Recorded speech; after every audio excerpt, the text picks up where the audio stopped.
nuestra amistad, Oscar Laborde. Así que despejo toda introducción ulterior. Ahí está, bueno, muchísimas gracias, Edgardo, y muchísimas gracias, Oscar, que ahí lo veo en primera plana. Bienvenido nuevamente a participar de estas conversaciones sobre la coyuntura política, de este, bueno, de espacio que he participado en innumerables cantidad de ocasiones. Los temas, los comentarios y las circunstancias las fue planteando Edgardo, con una suerte, si se quiere, de mojones para ir problematizando en el encuentro de hoy.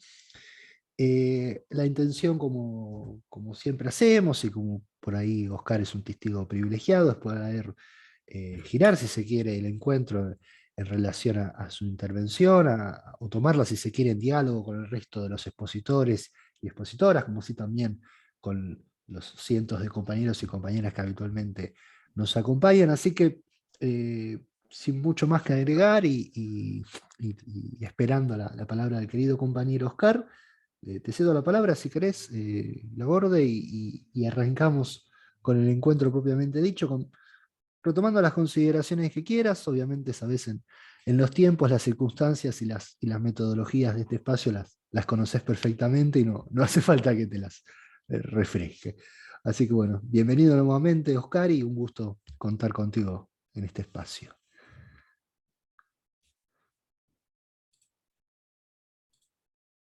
¿Te muteaste? Está Ahí muteado. está. No, no me permitía el anfitrión. Ahí está. Aceptar. Ahí está. Bueno, buenas noches a todas, a todos. Gracias a Juan por la invitación, gracias a Edgardo por la introducción. Siempre es un gusto estar acá. Yo lo felicito porque la permanencia de este espacio a lo largo ya de años, se podría decir, ¿no? Por lo menos una cantidad de meses que superan los 12, está muy bueno, está muy bueno, ¿no?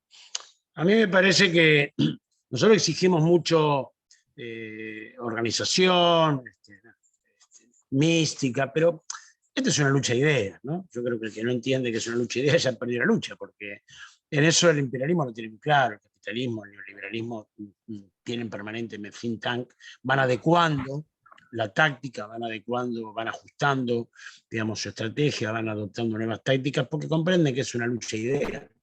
Muchas veces, con todo el egoísmo y la épica, bueno, pero es una lucha de ideas, ¿no? Ojalá tuviéramos organización, pero bueno, ni siquiera con eso bastaría, porque aunque tengamos organización y conducción, igual es una lucha de ideas, ¿no? Así que yo felicito, celebro, digamos, que ustedes se mantengan, les agradezco mucho cada tanto participar. Creo que era como unos mojones cada vez que había elecciones en la región, el jueves posterior venía acá, ¿no?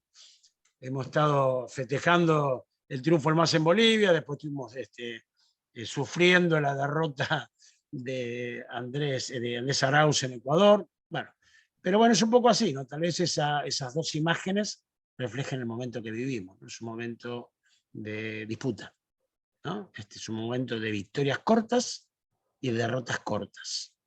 Es decir, ninguno que pierde tiene, digamos, de por vida negada su retorno, ¿no? No está lapidado esa fuerza política en ese hombre. De hecho, Evo Morales vuelve al año y ninguno que gane, como nosotros o como Castillo, tiene garantizada ni la reelección, ni la gloria, ni siquiera a veces terminar el mandato. Entonces es un momento de disputa. Yo quiero pasar un chivo, si me permiten. Yo hice una película, un documental, se llama La Vuelta de Evo. No sé si algunos de ustedes la vieron. Yo le recomiendo que la vean. Es un muy buen documental que relata justo el año desde que él se va, aquella noche, bueno, con amenaza de muerte, y retorna a Chimoré al año siguiente, justo al año, el 11 de noviembre del 2020. Es La Vuelta de Evo. Está en mi canal de YouTube. Lo verán que tiene 30.000 visitas y lo estamos presentando. Si ustedes, digamos, les parece disponer para verlo un jueves, o que cada uno, digamos, lo pueda difundir. La idea es esa, ¿no? Lo hemos presentado en las intendencias, sindicatos, en organizaciones, lo vende a uno. Bueno, la idea es hacer una herramienta militante, también un poco para probar que fue un golpe de Estado, y también reivindicar esta mística, digamos, de que se puede volver con movilización, con militancia y con dirigentes realmente populares, ¿no? Creo que Juan me recomendaba hablar hoy sobre lo de la reunión de Eurolat, ¿no? Que tuvo sus sesiones martes, miércoles y jueves. Si quieren, siguiendo con el chivo, le puedo mandar a Juan el link, ¿no? Le puedo mandar el link del tráiler y el link del documental. Este fin de semana largo tal vez tengan 50 minutos para verlo. Yo la verdad que lo recomiendo, más allá de haber trabajado en él, de haberlo, digamos, me parece que vale la pena. Así que antes que termine la reunión le puedo mandar el link a Juan y que lo difunda. La reunión de Eurolat, que fue 2 días, refleja un poco, si se quiere, lo que pasó en estos 16 años de que se fundó Eurolat y refleja el momento actual, ¿no? Es impactante ver el cambio que hubo en el 2006 cuando se funda. En general los partidos socialdemócratas gobernaban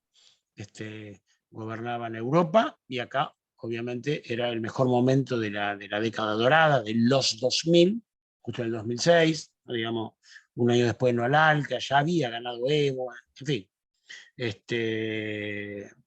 Lula, ¿no? Nosotros. Y allá en la socialdemocracia, ¿no? Ahora, efectivamente, una América en disputa y una Europa muy corrida para la derecha, muy corrida, ¿no? Alarmantemente corrida a la derecha. La última elección de Francia es solo una muestra. 4 candidatos, sumando Le Pen, Piketty y 2 más, que suman el 53% de los votos, están proponiendo salir de la OTAN. Y, por supuesto, digamos, ya conocemos los diferentes actores y presidentes, proponen una dureza con los inmigrantes, con los pobres, ¿no? Digamos, hubo una transformación. La socialdemocracia perdió terreno de manera brutal, yo diría. Nosotros veíamos, lo decía Chantal Mouffe, esa idea de que la socialdemocracia, por no perder votos, perdió principios y después terminó perdiendo principios y votos, decía ella. Bueno, ahora, bueno, los números de las elecciones son muy duras y incluso cuando gana es corrido por derecha, porque en Alemania luego de muchísimo tiempo gana la derechista Merkel y lo que está haciendo con la guerra, obviamente, es peor que lo que hacía Merkel en su trato con Rusia incluso para conveniencia a Europa, ¿no? Yo creo que acá Europa va a quedar mal parada después de la guerra, porque está actuando absolutamente en sintonía con Estados Unidos, pero incluso siendo más protagonista que los Estados Unidos, ¿no? Que los propios Estados Unidos. Así que eso le va a acarrear problemas económicos, problemas, digamos, de migraciones aluvionales, en fin. Pero digo, lo que se ve en la reunión de hoy de Eurolat es eso, ¿no? Los más, digamos, corridos por la derecha, las declaraciones más duras están siendo promovidas por el socialismo español, ¿no? Digamos, por lo que ha quedado de ese rezago, yo diría. Y bueno, se reúne anualmente, ahora hace 3 años que no se hacía por la pandemia. Fue recuperación económica inclusiva y en paz. Eso, la verdad que en todos los discursos lo hubiera interesado en la parte de acusar, de hostigar, de denostar, digamos, a Rusia. Y uno de los momentos importantes fue la intervención de ayer de Cristina, ¿no? Que algo decía Edgardo, que a mí me parece que hay que leerla detenidamente, porque fue una exposición muy interesante. Tal vez, yo creo que podría haberse evitado una concurrencia militante que le quitó por ahí, digamos, un espacio parlamentario, y la exagerada presencia militante por ahí justificó que algunos criticaran la forma, pero el discurso es muy, muy atractivo, ¿no? Ella esencialmente habla de lo que nos preocupa, ¿no? Habla de esta recuperación económica inclusiva y en paz, elogia el título, pero haciendo con esta idea de que cualquier recuperación económica tiene que contemplar esta diferencia social que se ha dado en América Latina, en Europa también. Y después se pone 4 puntos, diría yo. Uno es el rol del Estado, ¿no? Entonces relata a partir de lo que desnuda la pandemia, de la necesidad de tener un Estado fuerte. Incluso lo habíamos dicho en esta charla, un Estado fuerte que tuvieron no solamente países con gobiernos populares, sino lo tuvo Corea del Sur, lo tuvo Japón, así los países que tuvieron, países capitalistas, claramente capitalistas, pero que tuvieron un manejo muy centralizado del Estado en la prevención, en procurarse vacunas, en distribuirle y demás. Y que bueno, que sí, esta idea de cómo hubiera sido la pandemia, plantea ella si lo hubiera manejado el mercado. Imagínense si solamente el espíritu de lucro hubiera normalizado la situación de la pandemia, ¿no? Digamos, los laboratorios intentando ganar, los enfermos tratando de curarse y los que no estaban enfermos tratando de vacunarse, y todo eso regido por la ley del mercado. Ahí quedaba muy desnudada la cosa, ¿no? Un mercado que también en la pandemia refleja que cuando necesita, pide ayuda al Estado, recibió ayuda del gobierno de Estados Unidos, del gobierno de Chile, además del gobierno, nuestro gobierno, el gobierno popular, recibió ayuda de todos los estados. Ahora, después cuando aparece la idea de poder distribuir en parte la ganancia que obtuvo porque se recuperó, porque el Estado lo salvó, no quieren hacer el más mínimo esfuerzo, ¿no? Eso habló ahí de los poderes reales, hace una ejemplificación del atributo, ¿no? Digamos que es la banda, el bastón, que esos son los atributos del poder, pero bueno, ¿cuáles son los poderes reales? Que cada vez más los poderes están fuera de los gobiernos, ¿no? Habla del poder financiero, del poder económico, de los poderes monopólicos. Y plantea, lo cita a Piketty, pero sobre todo lo toma, esta idea de que el capitalismo de esta forma se va a hundir, porque efectivamente está, según el criterio de Piketty, ¿no? ¿Se recuerdan que cuando escribe sobre la necesidad de imponer un impuesto a la riqueza y demás, él piensa que de esta manera el capitalismo va a su autodestrucción? Sin embargo, Cristina plantea ahí que el capitalismo es el único sistema que hoy puede, digamos, que se puede regir. Sin embargo, hay que atenuarlo con una cantidad de medidas paliativas. Ella dice que es el más efectivo para lograr la producción de bienes y servicios, pero plantea el tema de que un Estado tiene que organizar la economía desde el capitalismo y luego, por supuesto, tiene que fuertemente considerar las situaciones de los más humildes, ¿no? Ella reivindica al Estado modelo, yo diría, en 2 ejemplos: el Estado de bienestar en Europa y el Estado peronista, del 45 al 55, y refleja los datos que del 45 al 90 es cuando más se desarrolló la sociedad, ejemplificada en la clase media, que es un poco la medida del bienestar, ¿no? Pero claro, como nosotros ya sabemos, caída de la Unión Soviética, que fue una tragedia la caída de la Unión Soviética, lo evaluamos poco. Yo no sé por qué, tal vez hay un interesante libro de Telma Luzani que ya refleja ese momento. No sé por qué, yo siempre me cuestioné por qué no aparece un hecho tan impactante para la historia, tan modificador, tan poco evaluado. No sé si en la izquierda teníamos una idea de olvidar para continuar adelante, digamos.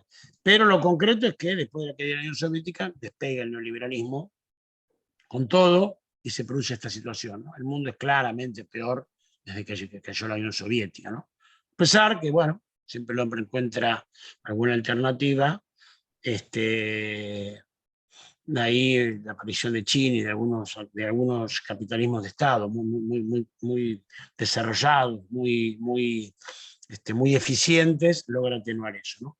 Pero bueno, ella en la primera parte habla mucho del rol del Estado y la necesidad de que el Estado cumpla ese rol.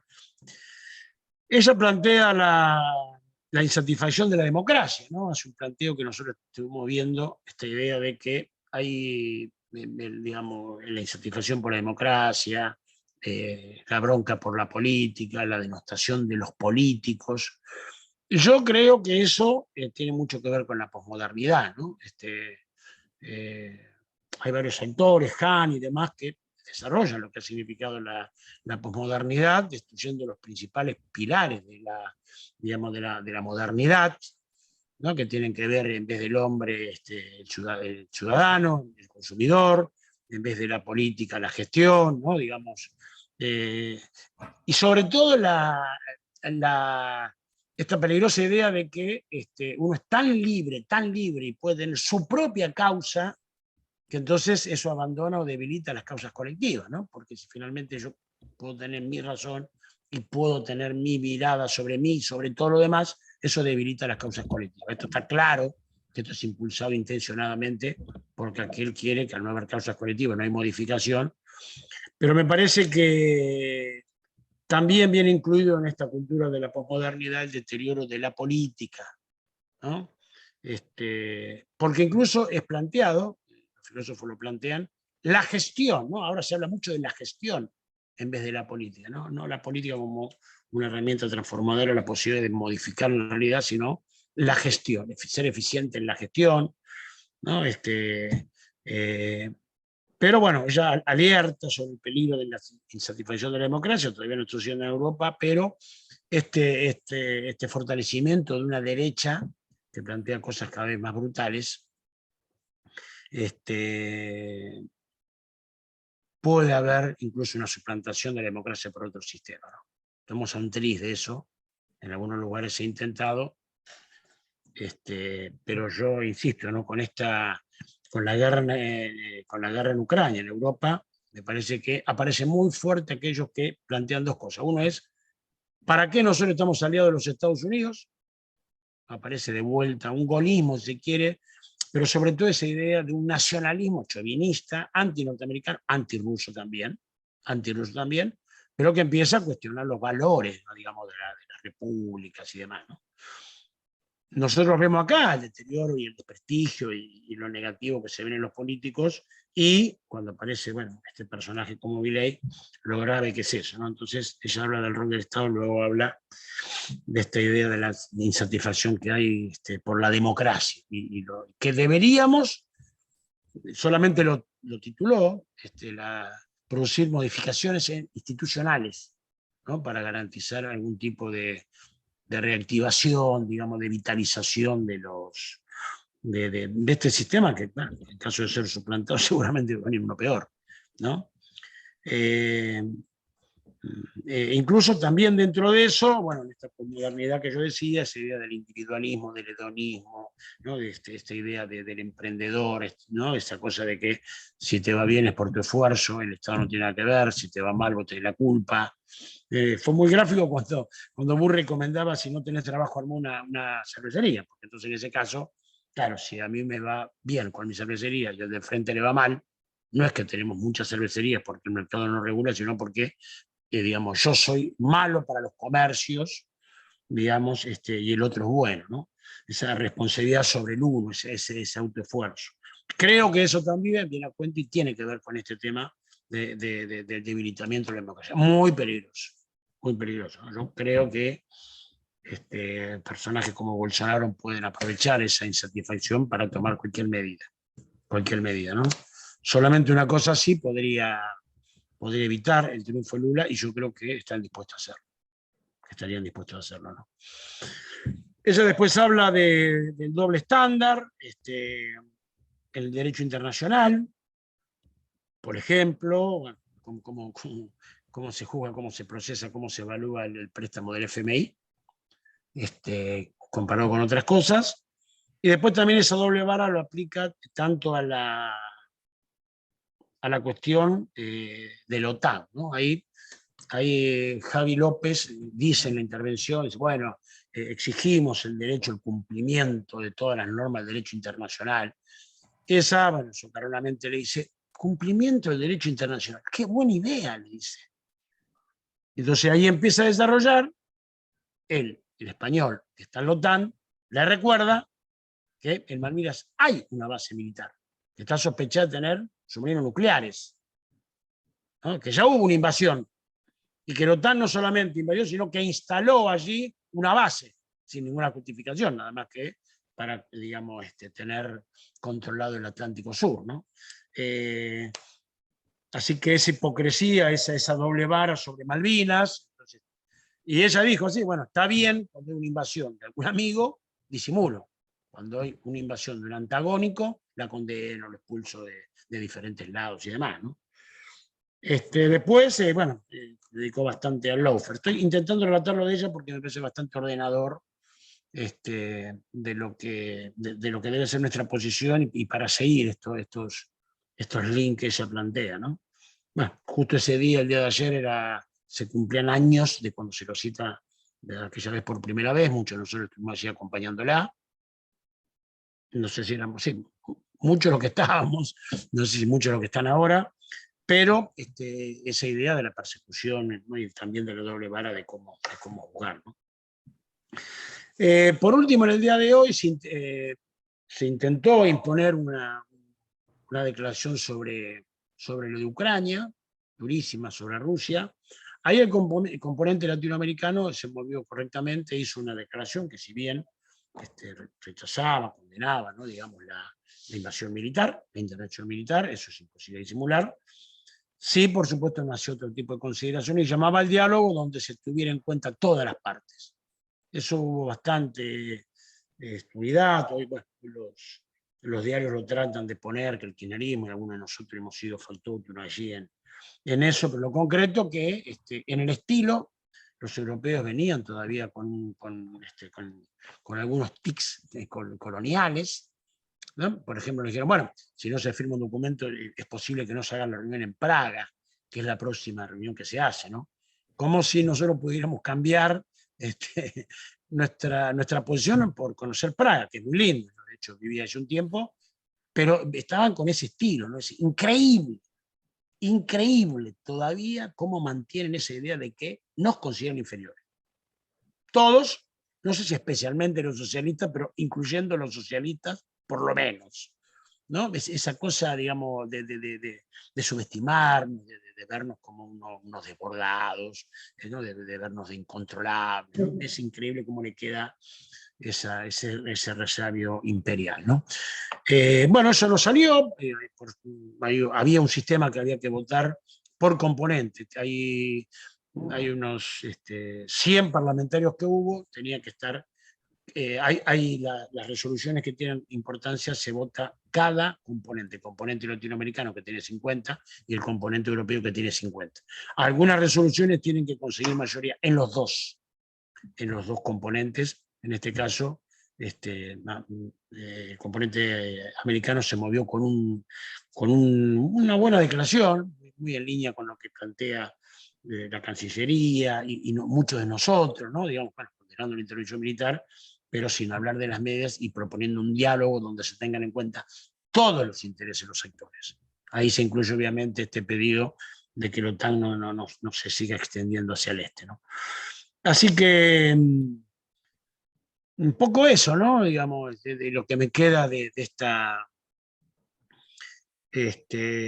reunión de Urlá. Yo diría también, observo, digamos, una inclinación al centro, diría, de muchos partidos, de los que han llegado al gobierno, pero también de los que están por llegar, ¿no? Hay que evaluar lo que significa la elección de Gerard Alckmin para ser vicepresidente de Lula, ¿no? Gustavo Petro, si bien ha sumado a Francia Márquez, que es una mujer de izquierda, mujer feminista de izquierda, negra, pero el discurso habla claramente de la moderación y pone el término moderación en reiteradas oraciones, que esto ya no son los 70, que hay que cambiar cambios muy espaciados. Ya vemos lo que ha hecho Boric y lo que plantea, ¿no?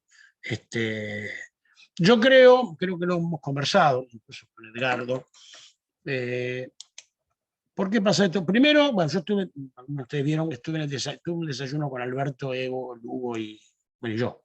Y aparece esa idea, ¿no? Entonces Evo planteaba que muchas cosas ya se han hecho, ¿no? Que muchas cosas, las realizaciones que fueron estelares, digamos, ¿no? Rutilantes en los 2000, ya están hechas. No se puede nacionalizar 2 veces YPF, 2 veces aerolínea, no se puede estatizar la FJP.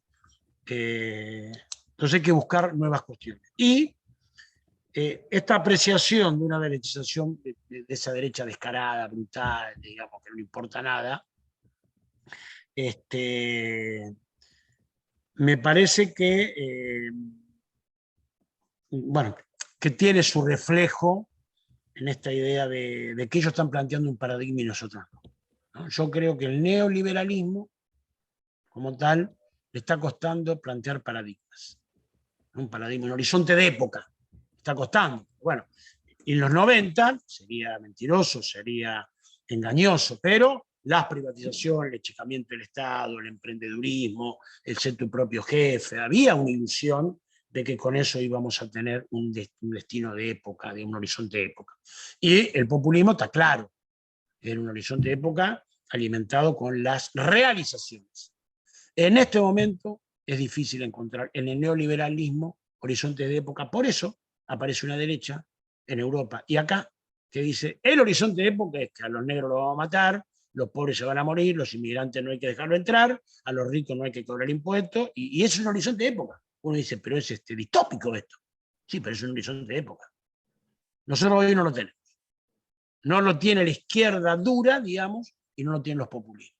Entonces yo creo que va a haber que buscar, es difícil, porque insisto, ¿no? Si uno mira los planteos de nuestro gobierno, de lo que está planteando Lula, de lo que plantea Boris, de lo que está pudiendo hacer Castillo, de lo que incluso el propio Arce está haciendo con crítica de Evo, y lo de Petro, parecería que no estamos encontrando la posibilidad de un horizonte de época y fue muy motivador, y tal vez aquel no a la ALCA fue, en pocas palabras, el horizonte de época que nos proponíamos para toda esa década, ¿no? Yo creo que tiene que ver con eso, y bueno, y como digo, hoy se vio reflejado en este Eurolat, los cambios que hubo desde el 2006 hasta acá en las formaciones políticas latinoamericanas, y muy, muy brutalmente las que se vio en Europa, con una socialdemocracia achicada, derechizada, una derecha agrandada, envalentonada y con una ultraderecha que aparece con grandes posibilidades, ¿no? Es verdad que todavía no hay ningún éxito inminente, pero todos sabemos que estas cosas se van construyendo. Así que esto es la impresión, como somos compañeros y todos entienden de política, elegí darles la impresión y algunas ideas sueltas que no tienen por qué estar hilvanadas, por lo menos no lo supe hilvanar yo, pero me parece que son las cosas que nosotros tenemos que pensar y me parece muy interesante volcarlo en este grupo porque ustedes se proponen encontrar algunas respuestas y no solamente encontrar elementos para la acción, que hay que hacerlo, sino ideas que promuevan, alienten, motoricen, ¿no? Digamos, nos alegran en esa acción. Hasta acá llegué, Juan. Bueno, Oscar, muchísimas gracias por esta profunda y gran intervención. Vos sabés que no quisiera por ahí pasar punto por punto las consideraciones que has profundizado, porque eso no, basta palabra y lo has hecho de forma muy concreta, pero hay dentro bueno, del habitual, si se quiere, ritual que hacemos jueves a jueves, por ahí de intercambiar primero preguntas con el resto de los amigos y amigas y después para tratar de intercambiar con el resto de los expositores, expositoras y también con los compañeros y compañeras del espacio, surgió una consideración que por ahí nos interesaba saber tu opinión, no solo personal, sino hasta también institucional, referida a lo que fue el voto de Argentina positivo para suspender a Rusia del Consejo de Derechos Humanos de la ONU. Es decir, la pregunta básicamente es qué consideraciones te despierta ese voto, por qué pensás que por ahí Argentina votó positivamente en vez de abstenerse, o si se quiere de mantener una postura que tiene cierta raigambre histórica de Argentina de cómo posicionarse frente a este tipo de circunstancias, y si por ahí no es una política que, o mejor dicho, si ese voto no acarrea cierto tipo de política que pueden llegar a perjudicar, yo no lo pienso así, pero por ahí a nuestro país o a nuestra región entera, entendiéndola como algo incipiente, como un proceso que puede llegar a desarrollarse. A mí es una consideración, es una pregunta que por ahí se repite en algunos de los comentarios de los compañeros, me interesaría por ahí, si tenés ganas, obviamente, puedas intervenir, y obviamente después la intención es poder debatir y conversar con el resto de los expositores y también con el resto de amigos y amigas que componen el espacio. A ver. Sí, ahí hubo dos reuniones previas a ese voto, que una fue con Boric, otra con Arce. Yo no conozco el detalle, sé que se habló de moverse en conjunto, incluso se consultó con México, ¿no? Es difícil evaluar cada una de las acciones. Dijimos acá, bueno, si uno mira aislada las acciones que ha tomado el gobierno argentino de su política internacional, podría pensar que tiene una posición formada en un sentido o en otro, ¿no? Me parece que es integral lo que ha hecho Rusia. Yo creo que en general la posición es adecuada, de haber condenado la intervención, pero no tomar medidas. Sé que esto está muy hablado con México, con Bolivia y con Boric. Es arriesgado, digamos, no solamente sobre una acción, ¿no? Permítaseme, digamos, esa posición, ¿no? Y creo que todos, digamos, bueno, acá incluso decía, bueno, estamos de acuerdo, ¿no? A mí me parece que justamente lo bueno de este lugar es que cada uno dice lo que piensa y no tenemos obligación de hacer síntesis, ni nos proponemos ni tenemos obligación, ¿no? Simplemente que escuchamos la posición del otro y uno trata de hacerse su propia posición, ¿no? Así que es difícil, digamos, hablar de un hecho aislado. Me sorprendió, pensé que no iba a votar así, pero me faltan elementos para evaluar más colectivamente y no se puede evaluar solamente eso, sino todo lo demás que se hizo, que tuvo que ver con algunas cuestiones de ir a Rusia, en fin, es más completo eso, ¿no? Hay 10 cosas que había que hablar, esta es una, es importante, pero es mucho más amplio todo lo que se hizo en el último tiempo con Rusia, y sé que eso está en sintonía, incluso aún en la discrepancia con otros gobiernos. Bueno, gracias, Oscar. Quería darle la palabra en este caso, ya para entrando en esta última parte de la primera hora del encuentro, a un amigo también de la casa, el querido profesor Mario Toer. Mario, querido, muy buenas noches. Te paso Hola, buenas la noches. palabra. Buenas noches a todos. ¿Se escucha? Sí, sí. Ah, qué bueno. Bueno, hay imagen, hay sonido.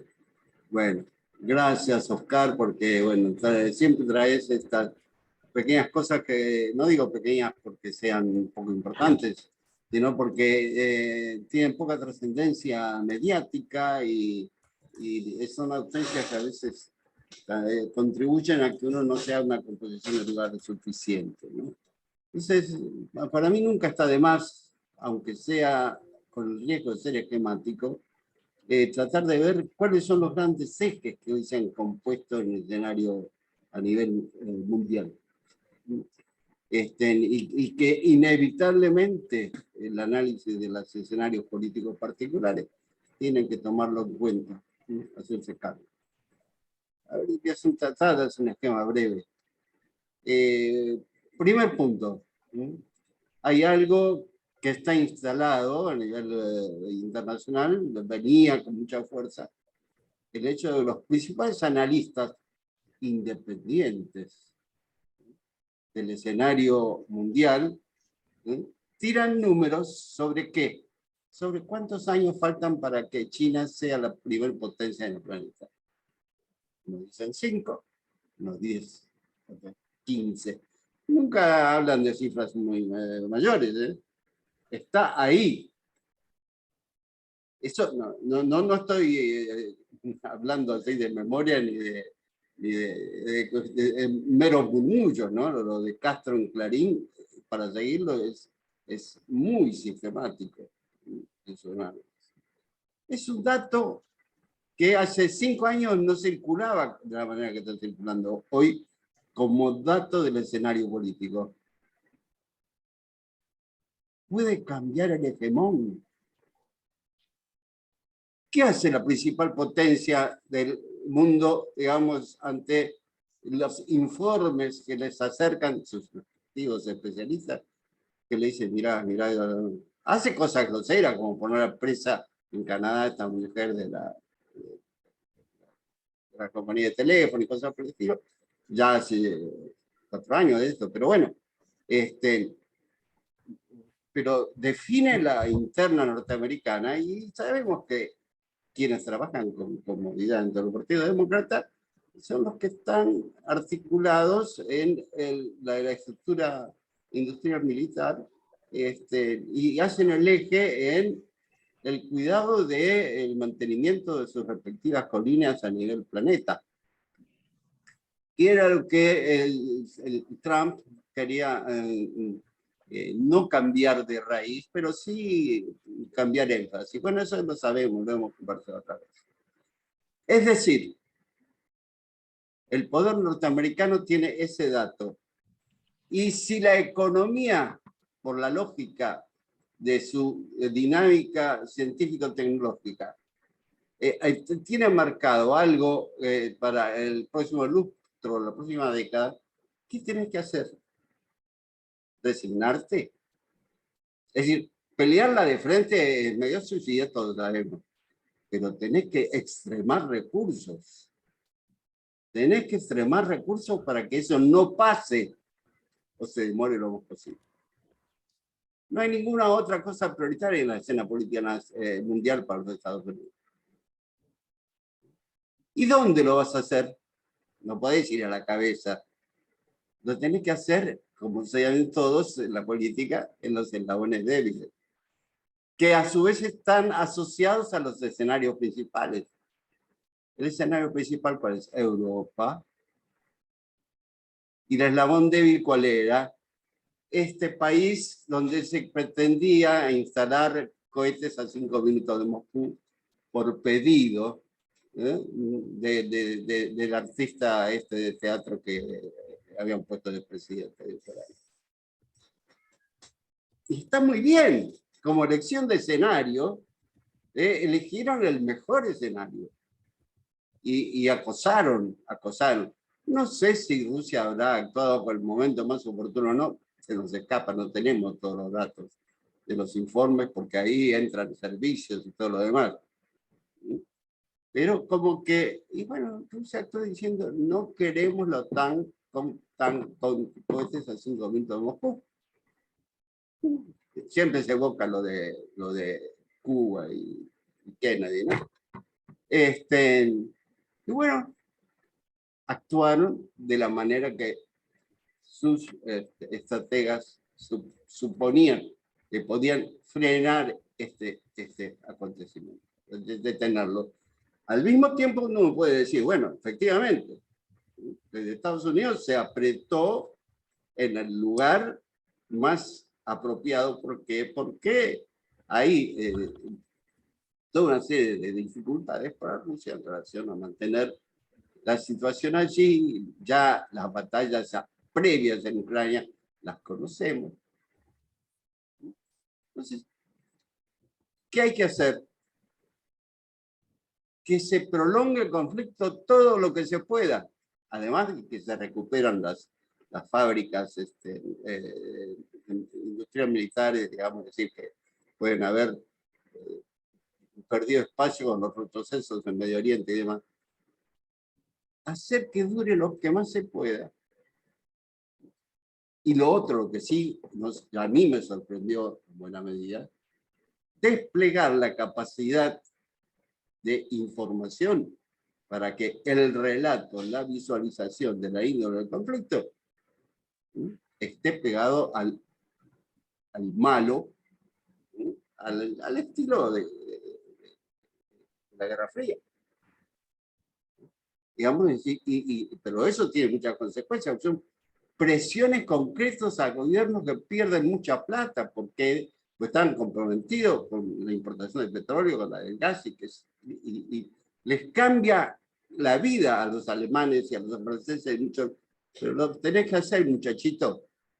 Yo tengo resortes para hacerte reflexionar con la misma cabeza que reflexiono yo. Y lo consigue. Y los medios expanden, digamos, es decir, todas las fotos de los pobres nenitos, sí, hay que lamentarlo, digamos, están sufriendo esas circunstancias. Pero veamos desde dónde se engendran esas circunstancias. Ese es el eje en torno están girando los acontecimientos. Y China, lógico, ¿cuál era el antecedente? Era el acuerdo ruso-chino. El acuerdo ruso-chino que no tenía antecedentes, porque nunca, ni cuando los dos países eran miembros del movimiento comunista, se había entablado un vínculo tan prolijo involucrando tantos aspectos.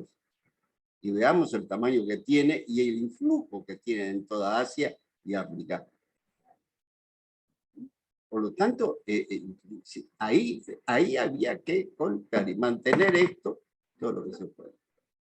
Este es el eje en el cual, bueno, nuestra América Latina, por suerte, no está tan cerquita, pero estamos en el mismo planeta. Entonces estamos en un periodo en que el principal hegemón quiere mover todo lo que tiene para no perder su primacía.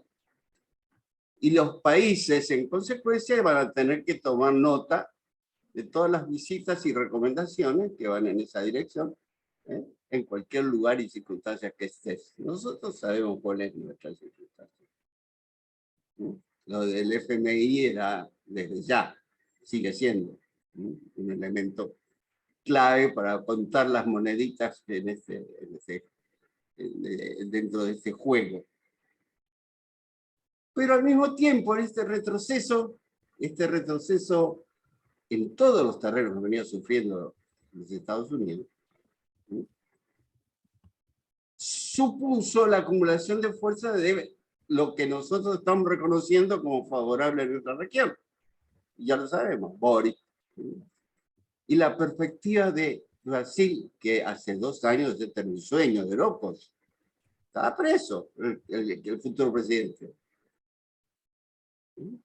Y lo de Colombia, que es importantísimo por lo que ha cambiado como escenario político.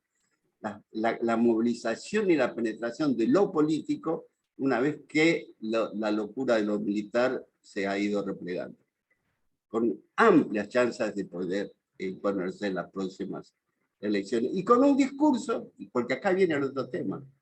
¿Cuál es entonces nuestro tema?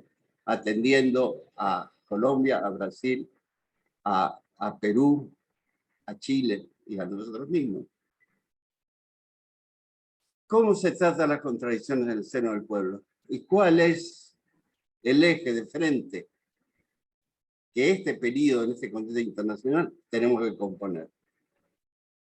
Está claro que no podemos componer el eje de frente de cuando Chávez vino a Mar del Plata con Maradona. No. Sí, de hecho, tenemos que componer un frente donde se consolide lo democrático, es decir, ese elemento de centro, entre comillas, que los yanquis siempre quieren llevar para su lado para poder establecer relaciones de fuerza suficiente como para que hasta los disparates puedan pasar. Está en disputa. Y nosotros tenemos que tomar lo democrático, y así lo está haciendo México. El candidato a vicepresidente Alckmin, en Brasil todos sabemos quién es un socialdemócrata antiguo, pegado a Cardoso, etc. Entonces es un tipo que sí, después de la experiencia de Bolsonaro, dice sí, lo democrático tenemos que asegurarlo en nuestro país.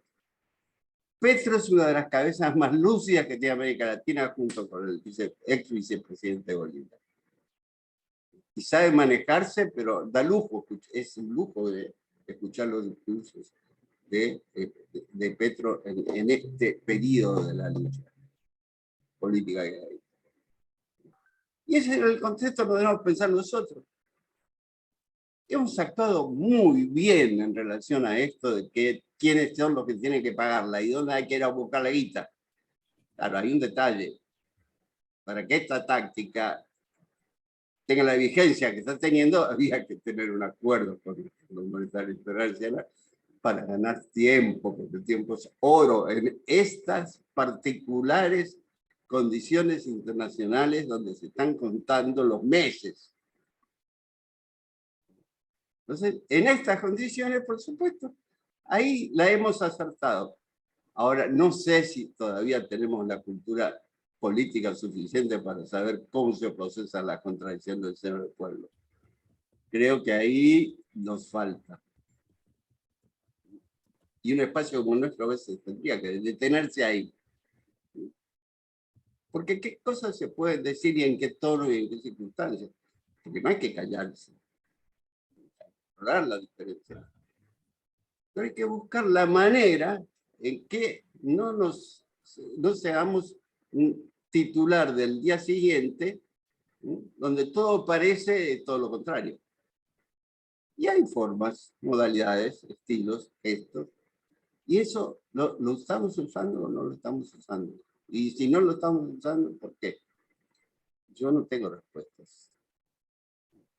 Y es bueno que un espacio como este se los pregunte. Nosotros estamos obligados, y tenemos de quién aprender, aprendemos, porque la discusión entre el Partido Comunista y la gente que respaldó a Boric fue duro en muchos puntos, se sigue en Chile.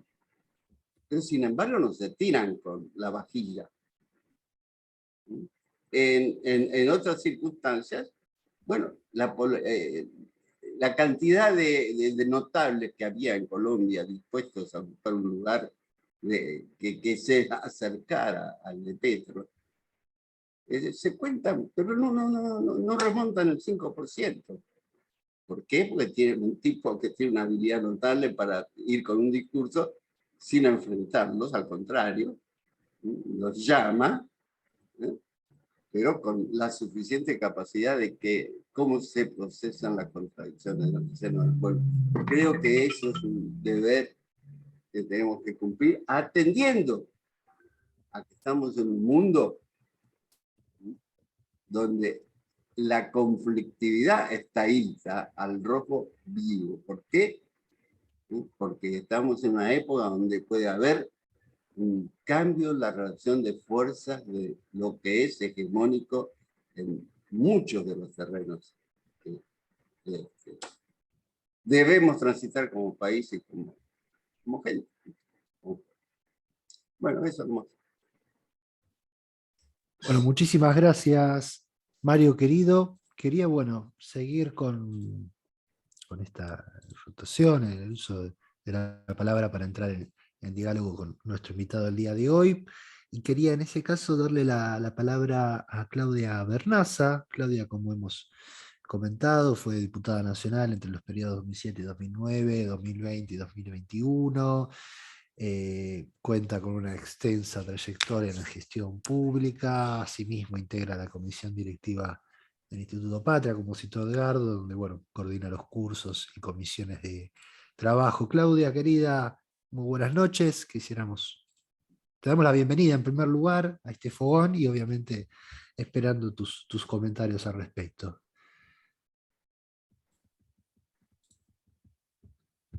No se te escucha, Claudia. No se te escucha. No se te escucha nada. No se te escucha nada directamente. A ver. Nada. A ver ahí.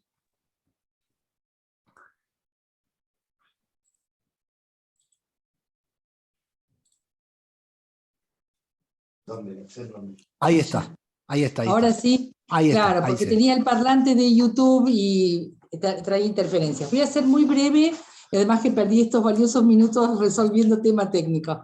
Solo también acompañar algunos comentarios del chat en el sentido de ser muy respetuosos con Oscar, que además ha sido muy respetuoso con nosotros y ha dado una charla fantástica. Le agradezco mucho, Oscar. Ha sido muy preciso en sus comentarios. Le agradecemos muchísimo sus comentarios sobre el Eurolat y sobre el discurso de Cristina. Y me voy a permitir hacer dos comentarios respecto de lo que dijo Oscar, uno acompañando mucho algo que él dijo, y en el otro caso quizás teniendo algún tono diferente a lo que él dijo. Respecto de la derechización de Europa, yo le agradezco muchísimo este comentario, porque Europa está pagando muy caro el Plan Marshall, muy caro. Europa es hoy una tierra donde lo que dice Estados Unidos es palabra mayor. Hay una gran propaganda que proviene de Hollywood, de ese gran aparato de propaganda de Estados Unidos, que hace de Europa una tierra que cree en todo lo que Estados Unidos de América le dice. Y lo comento también como alguien que ha viajado mucho. Mi mamá es ucraniana, mi familia materna es ucraniana, mi tía, mis primas son ucranianas, y he viajado 3 veces allí, he vivido en Ucrania largos periodos, y es increíble la penetración que tiene este aparato de propaganda en cómo se configuran las miradas sobre el mundo, ¿no? A lo que se suma, y esto también hay que decirlo, cómo se comportan los poderosos del mundo, que esto también lo dijo Cristina. Así como nosotros vivimos con mucha dificultad cómo se comporta el poderoso del continente, es cierto que Ucrania también padece al poderoso vecino, digamos, ¿no? Y también tener en cuenta que allí es donde caen las bombas. Y en todo caso, habrá que pensar siempre que eso configura una forma de pensar el mundo y de pensar a Rusia desde ellos, ¿no? Pero más allá de este comentario particular sobre Ucrania, quería acompañar me pareció muy certero el comentario de esta naturalización de un pensamiento de derecha, que creo que es consecuencia o que ha provenido de todo lo que ha sido la presencia material de Estados Unidos en la vida de la posguerra europea. Eso quería comentarlo. Al punto tal que incluido Javi López, incluido eurodiputados que uno podría pensar progresistas, han expresado en estos días una posición muy dura respecto de Rusia, muy llamativamente igual a los posicionamientos de derecha. Y en este aspecto, comentar que me pareció muy acertado el comentario de Cristina respecto de que, en todo caso, las reglas son iguales para todos, y si vamos a invalidar algún país por las invasiones, habrá que invalidar todas las invasiones. Y esto no fue el caso, no fue este el caso en la expulsión de Rusia del Comité de Derechos Humanos de Naciones Unidas, y por supuesto eso invalida bastante esta votación. La verdad que es muy controversial la votación y la posición que ha tomado nuestro país en este plano, sobre todo porque no puso en juego algo que también Oscar comentó muy bien, que es la presencia de la OTAN en nuestro territorio, claramente. Me parece que hay que tener una voz más potente como país en esa materia. Bueno, dicho esto, dejo a los especialistas en materia internacional que sigan comentando. Solo decir que la Europa que nos venden no es la Europa real. Europa tiene enormes problemas de desigualdad, mucha pobreza y muchas dificultades para pensarse a sí misma. Así que en eso creo que nuestros gobiernos populares han ayudado a crear una cultura política, para mí, mucho más madura hoy por hoy en cuanto a época, ¿no? en nuestro continente. Dicho esto, una aclaración. La presencia militante en la apertura del Eurolat, pero sobre todo la presencia de ese calor que acompañaba el discurso, y el mismo discurso absolutamente político, centralmente político, con esa centralidad tan propia de Cristina, para mí es propia de lo parlamentario. Yo he formado parte del Parlatino. Me he aburrido soberanamente en las ceremonias de apertura y cierre del Parlatino. Parecen lugares anodinos, donde no se va a decir nada, porque solo sirven para andar viajando por allí legisladores y legisladoras. De ese tipo de encuentros, con cierta cuestión de no hacer olas propia de estos espacios, Cristina hizo un hecho político. Ahora, la verdad, ¿qué otra cosa son los parlamentos? Entonces, me parece que en ese sentido, y más allá de que fue absolutamente disruptivo con los usos y costumbres, creo que esa presencia militante y ese calor y color político que tuvo el discurso de Cristina fue novedoso y al mismo tiempo muy latinoamericano, muy nuestro, muy propio de nuestra manera de hacer política. Y bueno, señores europeos, señores del Partido Popular, a bancársela. Nada, quería comentar eso porque estuve allí y lo comparé mucho con algunas participaciones mías en otros congresos.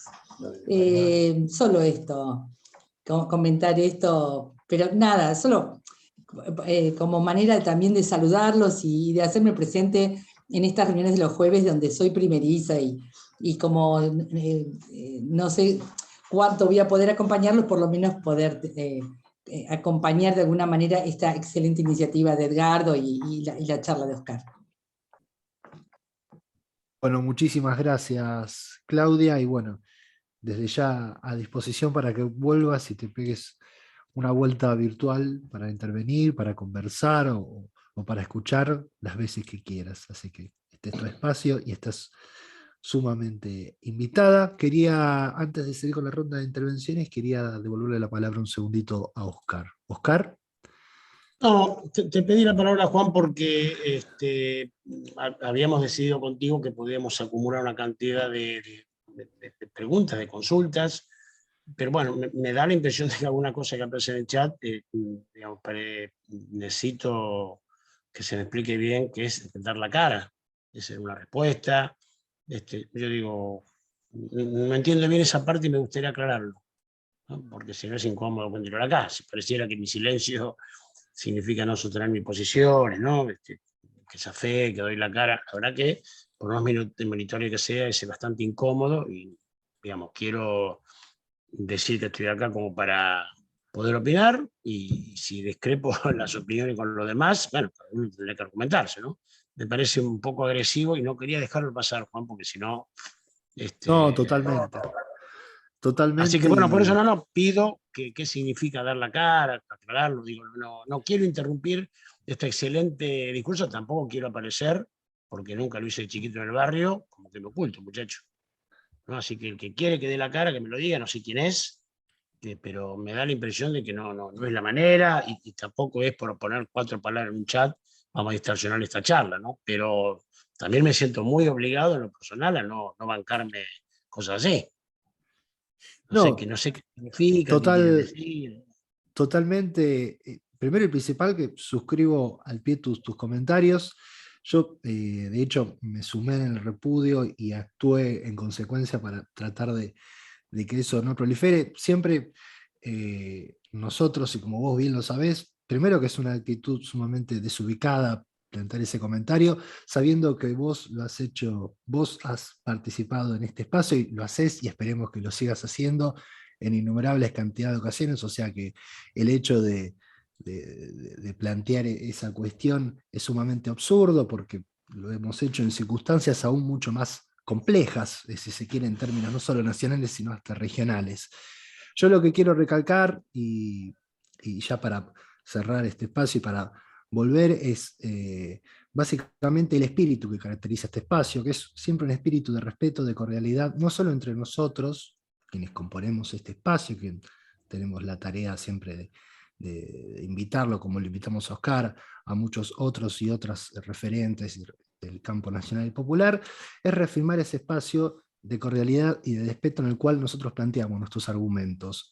Sabemos que es una circunstancia que levanta mucha polvareda, la circunstancia que vivimos, las cuestiones vinculadas al Frente de Todos, su presente, su futuro, como así también las diversas vicisitudes nacionales, pero eso no quita de que se incurran algunas cuestiones agresivas para una persona de una enorme calidad humana como lo es Oscar. Eso no lo vamos a tolerar de ninguna forma.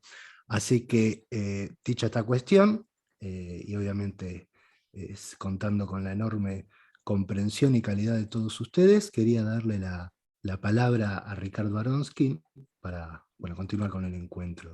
Ricardo. Bueno, buenas noches a todas y a todos. Hola, Oscar. Un gusto verte aquí de vuelta. Un saludo también a Claudia Bernaza y también al compañero del Plan Fénix, José Amiune, que está con nosotros. También un gran conocedor de política internacional que tiene mucho también para ayudarnos a pensar. Hay varias cosas que dijiste. Yo lamentablemente llegué un poco tarde, vengo de la televisión pública, pero escuché 2 o 3 cosas que me resultaron muy interesantes, Oscar, porque seguramente vos tenés algún pensamiento más allá de lo que dijiste. Por ejemplo, vos mencionaste como que se empezaban a ver como elementos de una derecha que está pensando como una especie de postdemocracia, digamos, que se configure un nuevo régimen político distinto por más vacía que esté la democracia occidental, como que vos estarías visualizando ya elementos de otro tipo de régimen. Primero te quería preguntar si nos podías ampliar un poquito más ese tema.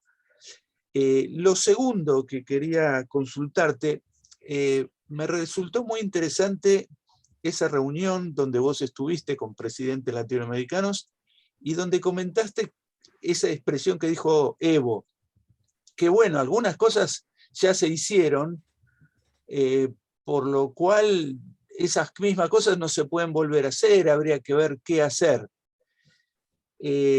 Seguramente el proceso boliviano avanzó mucho y logró unas cuantas cosas para el pueblo boliviano, pero en el caso nuestro no podemos decir lo mismo. En el caso nuestro, nosotros no podemos decir, bueno, avanzamos tanto que casi no se nos ocurre qué hacer, porque la verdad que estamos contra las cuerdas con una ofensiva de la derecha brutal. Y acá voy a las palabras que dijo Cristina. Cristina volvió a insistir en algo que había dicho en su momento en un reportaje muy importante. Yo creo que ni el propio kirchnerismo anotó lo que dijo Cristina. Cristina dijo, teníamos el 25% del poder. Teníamos el 25% del poder. Cuando estábamos nosotros, o sea, Néstor y Cristina. Eso es una cosa, es un desafío político extraordinario, porque aparte está calificando qué tipo de democracia tenemos. Y sobre eso, la verdad que ese apunte de Cristina es un apunte casi, diría, imposible, en el sentido de que está diciendo una verdad grande como una casa, y al mismo tiempo nos hace sentir con una dificultad enorme para enfrentar situaciones. Yo, por ejemplo, desde el lado de la economía vengo insistiendo que para mí la prioridad no es el Fondo Monetario Internacional, etcétera, etcétera, etcétera, sino que son los formadores de precios en la Argentina. Ese es el enemigo, ahí están, esos son, no el fondo que está en Washington. Están acá y son los que fijan el precio de la comida de la gente. Y la sensación acá es que esto que dice Cristina no es una abstracción para politólogos o científicos sociales o filósofos, sino que esto es una cosa súper concreta. Esto que dice, el poder lo tienen básicamente las corporaciones y los gobiernos hacemos lo que podemos, se está reflejando todos los días en esta cuestión del 6,7%. Sí. Me parece que ahí en esa cuestión tenemos un punto clave para pensar. Es decir, lo que está diciendo Cristina no es para la reflexión en algún lugar académico, es para la discusión política concreta. Tenemos menos poder que las corporaciones. Esto es así.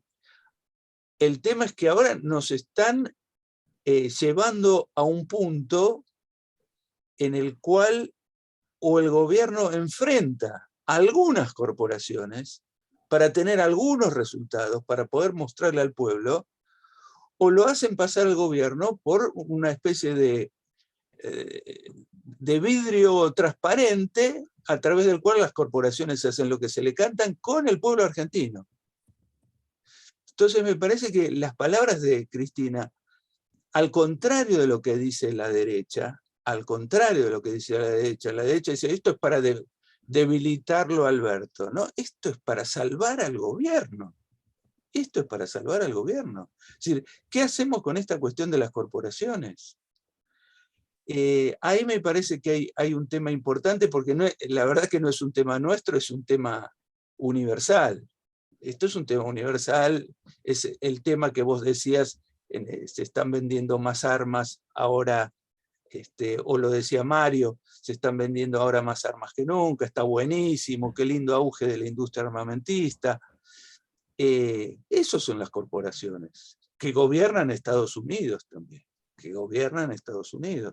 Entonces, tenemos ahí un gran desafío democrático que no es exclusivamente argentino. Ahora nosotros en la Argentina que tenemos un gobierno que no es todo lo que querríamos, pero es mucho mejor que un gobierno de derecha, la gran cuestión que tenemos acá es cómo y en qué forma somos capaces de enfrentar al menos algunas corporaciones, para sostener la gobernabilidad democrática. Vengo de una entrevista en la tele y me preguntaban, ¿a usted le parece bien que ahora el gobierno dé un refuerzo de ingresos a los trabajadores y se adelanten las paritarias? Sí, por supuesto, está todo muy bien, eso, lógico, es lo que hay que hacer en el corto plazo. Pero la verdad que si entramos en esa lógica, cada 15 días vamos a tener que dar un refuerzo, ¿eh? Es decir, o paramos los precios o esto nos lleva a una situación de escalada inflacionaria que de por sí va a erosionar al gobierno. Entonces, el tema precios pasa a ser una cuestión relevante de gobernabilidad.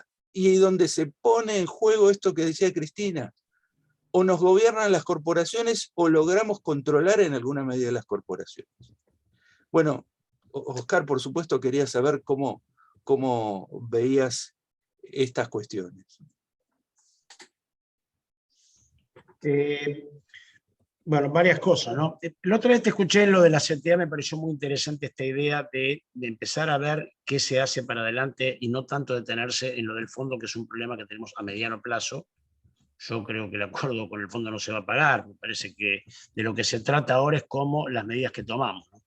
En lo personal, yo creo que el gobierno imprescindiblemente tiene que tomar medidas de fondo y que hay que armar una fuerza política, ya lo dijimos en las anteriores ocasiones, eso es la propuesta que hace Cristina de este conflicto y síntesis, y yo creo bien que ella conflictúe, le puede gustar a algunos más o menos la forma, pero si no conflictuamos a un frente de todos, yo lo había explicado acá, ella nos teorizaba que un frente heterogéneo tiene que tener conflicto y síntesis. No se consigue un frente heterogéneo, ¿cómo se discuten las posiciones si no hay conflicto al interior del frente?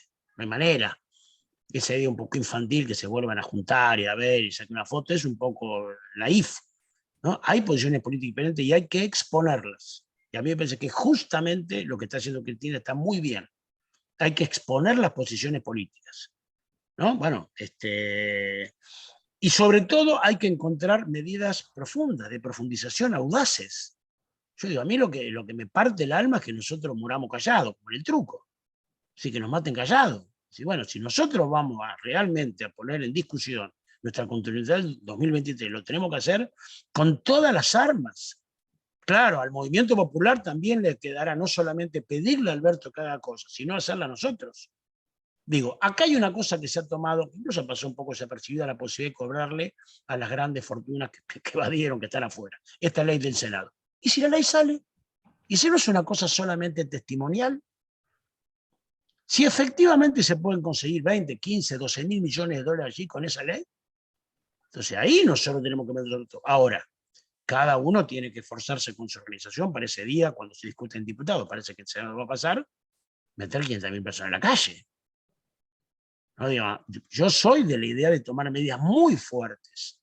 Y cuando te digo, Ricardo, lo de Evo lo decía, digamos, él va, yo conté parte de la conversación, él va a hacer ahora, en estas horas comienza una recorrida para hacer una asamblea, para replantearse el programa del MAS para esta segunda etapa.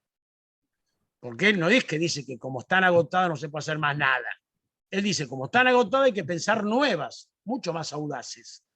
Y claro que yo creo que en Argentina hay un montón de cosas por hacer, ¿no?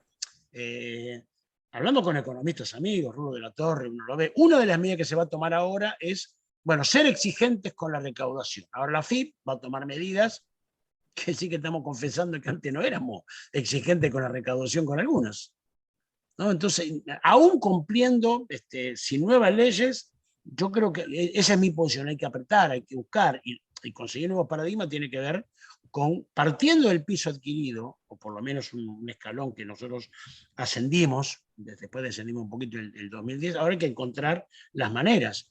Y yo te insisto, ¿no? Es decir, Evo no solamente plantea la preocupación, sino que se va a empezar a militar para ver en la base, con la gente, cuáles deben ser las consignas, los planteos, el programa para otra etapa, porque cualquier proceso, digamos, revolucionario, un proceso de cambio, si no avanza, se muere. No se puede quedar en el mismo lado. Eso es lo que plantea García Linera. No hay una manera de poder mantener durante muchos años las conquistas que ya fueron, ¿no? Bueno, y cuando yo lo digo, que en América, yo veo a los dirigentes tomando algunas posiciones científicas, lo hago con un sentido crítico, que justamente lo que nos hizo diferentes en el 2000 fue tomar medidas audaces. ¿Quién iba a recomendar desde la moderación de se puede decirle no al ALCA? Yo hubiera formado una comisión, digamos, para más adelante, no hubiéramos peleado con los yanquis, no hubiéramos aplicado el ALCA. No, ahí se tomó una decisión justamente, digamos, provocativa, definitoria, ¿no? Entonces, me parece que este es el momento y que hay que colaborar en eso. Ahora, bueno, vos estuviste, Ricardo, con nosotros en la CTA. Yo, por ejemplo, propongo a la CTA que consiga 5 puntos. El primero es realmente tomar, respaldar, trabajar en serio para que salga la ley que está tratándose en el Senado. Porque, digo, compañeros, si eso sucede, eso sí produce un shock. No es un discurso, no es una acción, no es una postura, no es una marcha, eso es una ley. ¿No? Que si nosotros, y que en todo caso quede en evidencia quién no vota la ley. Lo hace la izquierda, no votarla, titular de izquierda, digamos. Lo hacen algunos peronismos provinciales, ¿quién no vota esa ley? Entonces me parece que ahí la jugada que tiene no es solamente el discurso, sino la acción. Bueno, sí se puede, muchachos, está esta ley. Con estos estafadores, con estos evasores, con estos blanqueadores, con estos tipos que se han enriquecido mientras se moría la gente con coronavirus. Entonces, nosotros tenemos, acá te doy una herramienta. Fue muy importante eso, porque no solamente hay que hacer cosas, sino dar una concreta. Lo segundo, sí, yo percibo, Ricardo, un avance que hoy me pareció con lo de Eurolat justamente como ver, ¿no? Cuando uno mide 2 tiempos, ¿no? Lo que era el 2006, hace 10 años, no tanto, y ahora, ¿no? Y yo veo que la derecha avanza descaradamente y uno ya tiene que tener cuidado y respeto por las amenazas de la derecha, porque muchas las ha concretado, ¿no? Las ha concretado. Entonces, yo veo que con este debilitamiento tan sostenido que se tiene sobre la política, sobre las instituciones, sobre los dirigentes políticos, están preparando el terreno para producir una modificación. Por eso lo que propone Cristina es una ingeniería, una arquitectura para modificar institucionalmente la democracia. Incluso ella dice y recuerda que los 3 poderes surgen en el 1700 y pico, cuando fue la Revolución Francesa, que incluso no había auto, digamos, proponiendo que hay que modificar la esencia del Estado, no que hay que mejorarlo, que hay que darle más poder. Lo que ella está planteándonos, en título por ahora, es modificar la esencia del Estado, ¿no? Y este poder de las corporaciones, que dice Ricardo, yo me acuerdo que me quedé espantado, no me acuerdo bien el año, creo que el 2000 y pico, donde Clinton hace el Estado, informa del Estado de la Nación, y en aquel momento Clinton, 2008, un poquito antes de ser, 2006, plantea el tema que las corporaciones tienen más poder que los gobiernos. Clinton, 2006. Yo dije, bueno, si el presidente de los Estados Unidos dice que las corporaciones tienen más poder que los gobiernos, bueno, mamita, ¿qué nos queda a nosotros, no? Entonces, yo veo que, digo, en síntesis, ¿no?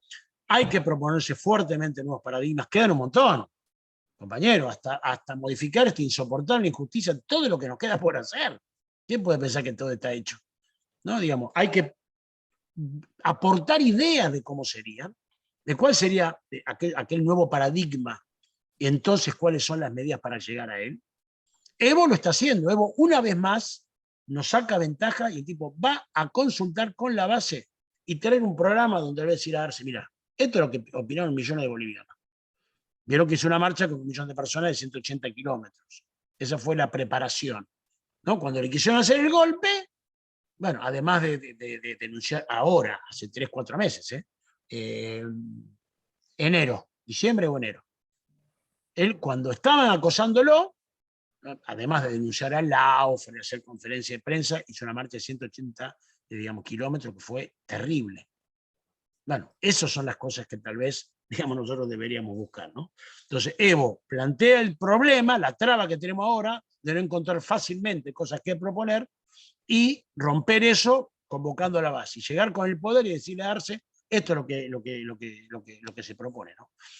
Así que, bueno, un poco de vuelta, desordenado, pero a mí me parece que hay ahí una derecha amenazante, un cuestionamiento de la democracia, un cuestionamiento de la política, que yo veo que en poco tiempo va a haber resultados de esa prédica. Va a haber resultados de esa prédica y nosotros podemos recibir cuestionamiento de la democracia, porque el ablande sobre el respeto a los políticos, a la democracia, de las acciones del gobierno, son tan evidentes que está muy sembrado el campo legal para que venga alguien como Bolsonaro y diga, bueno, por todo esto que dijimos, bueno, si eso está en la ridiculización de los presidentes, en la denostación de los políticos, en la difamación de los dirigentes, no digo, en todo eso va creando un clima de que la política no sirve para nada. Bueno, acá hay una advertencia, está Milei, es un loco, está suelto, lo votan en la capital, pero también cuando Marine Le Pen empezó a hacer política, nadie pensó seriamente que podía disputar la presidencia de Francia, ¿no? Entonces me parece que veo que viene muy acelerado ante el deterioro de la democracia y la falta de respuesta de los sectores populares por falta de audacia, no porque no corresponde hacer modificaciones, por falta de audacia, por falta de liderazgo, por falta de organización, no, por falta de idea, está permitiendo que no, esto que decía Chantal Mouffe, ¿no? Dice, bueno, al fin vamos a perder, por no perder voto, vamos a bajar los principios y después vamos a perder principio y voto, ¿no? Así que eso es un poco lo que creo, a lo que hablaba Ricardo, que no lo veo. Está ahí en pantalla. Ricardo, no sé si querés hacer un comentario más, si no, sigo No, rotando. es solamente una cosa, un poco se me ocurrió, ¿cómo sería una reunión en la que pudiera estar Oscar, pero en vez de estar 3 mandatarios progresistas o de la izquierda democrática latinoamericana, hubiera mandatarios de derecha, ¿no? Estuviera Piñera, estuviera Macri, algún otro, y ellos también dirían, yo creo que ellos tendrían más derecho a decir, bueno, ¿qué más podemos hacer? Ya las reformas estructurales las hicimos, ya privatizamos todo, ya debilitamos al Estado, ya extranjerizamos la economía. ¿Qué más podemos hacer? Es un poco el interrogante. ¿Qué haría Macri 2023? ¿Qué más puede hacer una sociedad recontra desigual? 40% de pobres, el país intervenido por la embajada norteamericana. Digamos, ¿qué más se puede hacer? Esa me parece la pregunta que tienen más derecho a hacerse los de derecha que nosotros, porque nosotros tenemos toneladas de cosas para hacer, de cambiar un país tal cual como está ahora, y en cambio ellos han tenido un montón de logros permanentes que incluso tenemos que convivir con ellos a pesar de que no nos gusten, porque por ahora eso no lo podemos remover, ¿no? Pensaba en eso, en la imagen de una reunión de los tipos de derecha. Si ellos no podrían decir con más derecho que nosotros, ¿y qué más podemos hacer? Ya vendimos, entregamos, rifamos, desregulamos, reventamos al capital nacional, debilitamos al movimiento. ¿Qué más podemos hacer? O sea, ¿qué nivel superior de barbarie social y de entrega podrían asumir ellos? Pero nada, eso es una reflexión sobre ellos y nosotros. Gracias, Ricardo. Bueno, quería hacer un breve paréntesis, ya entrando en esta última parte del encuentro. Quería darle la palabra a algunos compañeros y compañeras si me permitís, Oscar, de los cientos que nos acompañan en los encuentros y sobre todo hoy, sobre todo para intercambiar algunos comentarios, algunas preguntas y bueno, ya a partir del cierre, o mejor dicho, ya entrando en esta última parte del encuentro y recogiendo esas cuestiones con obviamente algunos comentarios que puedas hacer vos. En ese sentido, quería darle la palabra a un compañero Luis. Luis, querido, muy buenas noches. Te paso la palabra. Buenas noches a todos. Gracias, Oscar, ¿no? Por tan clara exposición, aparte por este planteo tan tremendo, tan duro para mí por lo menos, como de lo que está pasando en la región, ¿no? Y partiendo de eso, y partiendo de algo que fue tema, ¿no?, del voto en el Consejo de Derechos Humanos, que a mí lo que más me preocupa no fue tanto quizás el voto argentino, que creo que habrá otras explicaciones o habría que ver bien todo el panorama, tampoco una política internacional. La región para poder acordar en conjunto una postura, ¿no? O sea, Argentina votó con la mayoría, si se quiere, de los países latinoamericanos, pero no con los más grandes, ¿no? Y esta es la diferencia, pero incluso el único en contra fue Bolivia, ¿no?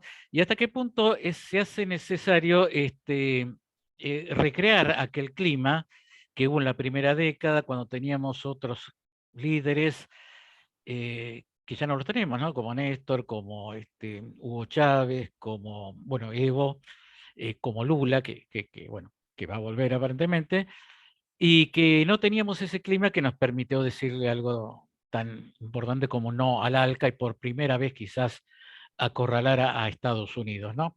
Entonces, ¿cuánto falta para poder lograr eso? Y otra gran dificultad es que todos los gobiernos populares o populistas, vamos a utilizar el término populista en el buen sentido, ¿no?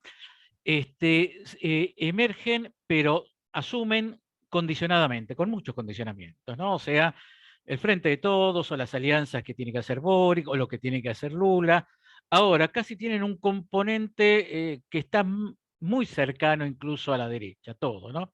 Y esto es una cuestión para la que de la que vos hablaste, de la gobernabilidad, ¿no? ¿Qué es el tema, ¿no? Que también lo planteó Ricardo, ¿no? ¿Cómo sostener la gobernabilidad de estos movimientos nacionales y populares que terminan por ahí casi hasta en alguna medida defraudando porque no pueden cumplir con sus promesas, ¿no? Tenemos un gobierno que es mayoritariamente peronista, pero que por ahí tiene muchas políticas peronistas. Yo creo que no se puede discutir eso de peronismo, si es peronista o no es peronista, por ahí se puede hablar de la intensidad del peronismo, pero le falta aún hoy eso que siempre ha distinguido al peronismo, que es la distribución, la resolución de los problemas sociales, las justicias sociales, que esto está poniendo tan evidente ahora, ¿no? Pero la cuestión sería, ¿cuál sería el camino? ¿Cuál sería la hoja de ruta que tenemos que seguir? Porque si no terminamos en un fatalismo donde todo no se puede hacer nada y esta etapa va a terminar con una gran frustración, ¿no? Todos los gobiernos asumen el nuestro con una trampa ya tendida, en nuestro caso es el endeudamiento, en otros casos será otra cuestión, y todos creo que requieren soluciones diferentes, ¿no? Porque lo que vos nombrabas de Evo, esto tiene que ver también con el surgimiento de el MAS, que es algo que sale de bien abajo, Evo viene de bien abajo hacia arriba, que es un fenómeno muy distinto a cómo aparece el kirchnerismo y cómo aparece también el peronismo.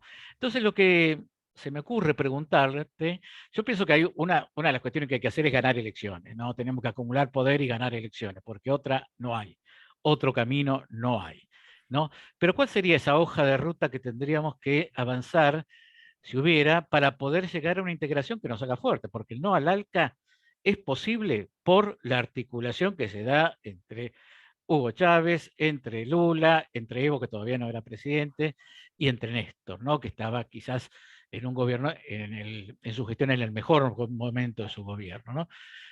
¿Qué hoja de ruta haría posible un camino? Porque si no, esto se vuelve, estos gobiernos populares son lo que, no recuerdo qué politólogo español decía, son solamente un intermedio entre los gobiernos liberales. Un recreo que se toma la derecha, ¿no? Para después volver con todo. ¿Mm? ¿Se entendió la...? Perfecto. Bueno, muchísimas gracias, Luis. Muchísimas gracias a vos. Oscar, ¿te parece si recogemos, más que nada por el tiempo que nos queda, recogemos todas estas preguntas y las volcamos en las reflexiones finales? Muchísimas gracias. Ahí está el pulgar. Le paso la palabra a Karin. Karin, buenas noches. Hola, buenas noches. Oscar, mi pregunta es breve. Es frente al avance de la derecha, como vos bien remarcabas, ¿no? y una ultraderecha, ¿qué podemos hacer contra esa antipolítica? Y de paso quiero convocar, bueno, quiero recordar que el 24 de mayo, junto a Ramos Padilla, padre Juan, hay una marcha contra la Corte Suprema de Justicia. Bueno, gracias. Bueno, gracias, Karin. Quería, darle la palabra a otra compañera más. Estoy hablando de Nora. Nora, habilitate ahí el micrófono y adelante. Gracias, Juan. Buenas noches, compañeros. ¿Me ven? Porque yo veo, no sé qué me apareció acá. Sí. Bueno, quería, gracias, Oscar, por la intervención que hiciste, que dijiste que era desordenada. Yo creo que las ideas las tenemos todos un poco desordenadas porque son tantos los temas, ¿no?, que tenemos que articular para entender este contexto, que creo que de alguna manera las expresamos porque, como dice Cristina, no todas tienen que ver con todas. Y me resultó muy interesante lo último que acotaste cuando dijiste que tenemos que, no recuerdo qué adjetivo usaste, pero no dijiste celebrarlo, pero que hay que darle entidad al conflicto, ¿no? Y yo creo que es importante eso que dijiste, porque creo que estamos confundiendo la palabra conflicto con la palabra dilema. Dilema es decir, esto sí, esto no. Entonces, en esa tensión estamos como divididos, esto es obvio, estamos todo el día discutiendo una interna, ¿no? Aun cuando nos estamos preguntando que nos está faltando la contradicción principal, lo enunciamos y después estamos debatiendo entre nosotros, alejadísimos de una posible contradicción principal. Y mientras tanto, como se dijo aquí, la derecha corre los límites a un lugar que lo podríamos decir o sintetizar en civilización o barbarie, porque cuando ya la palabra democracia la estamos disputando, la derecha falta que lo enuncie, civilización o barbarie, ¿no? Y ahí perdemos todos en ese caos, porque en el caos gana la derecha. Entonces creo que nosotros también podemos correr el límite, por lo menos correr el límite en el debate y atrevernos, porque cuando terminamos discutiendo entre personas, con adjetivos, poniéndonos etiquetas, yo creo que lo que ocurre es que no nos estamos atreviendo a discutir las ideas, porque los compañeros que se autodenominan K, expulsando a los otros K, que tenemos que responder que también somos K, se anunciaron como anticapitalistas, de mil maneras, porque el capitalismo ya no puede dar respuesta, contra la propiedad privada. Entonces, y se dejan pasar esas expresiones. Cristina, cuando habla, pone en el eje estas instituciones, y institucionalizar las diferencias que se escucha constantemente. Yo creo que es hablar de estas instituciones, porque Cristina también dijo, aún hay tiempo. Yo en ese pequeño agregado leí una advertencia, aún hay tiempo, es decir, no hay el tiempo del mundo. Está delante esto de civilización o barbarie, ¿no? Entonces, creo que no nos debe dar temor pensar también lo que recién dijo Ricardo, pensar que no queremos ser un recreo. Y yo misma me pregunto cuáles son los límites que debemos correr, porque yo vengo de una izquierda anticapitalista y soy seducida por este peronismo, y resulta que ahora el propio peronismo me está expulsando con ideas anticapitalistas. Entonces, yo creo que hay una esquizofrenia política, y cuando Oscar también, en ese listado que parecía no tener una articulación, asoció de que hay un comportamiento, que lo privado contra lo público, el individualismo contra lo colectivo, y yo creo que eso responde a que las relaciones humanas y sociales reflejan una articulación económica, no están separadas. El individualismo no es que se utilizó el odio porque es una emoción que simplemente aglutina y definimos la política desde un lugar desde la moral y no de la ética política. Yo creo que está asociado a un desgranamiento de la sociedad porque lo que no está articulado es el trabajo y la relación del capital con el trabajo. Entonces hay que tomar medidas urgentes que den respuesta inmediata al bolsillo de la gente, pero evidentemente nos tenemos que estar planteando en cambiar estructuras de producción, de comercialización y de distribución.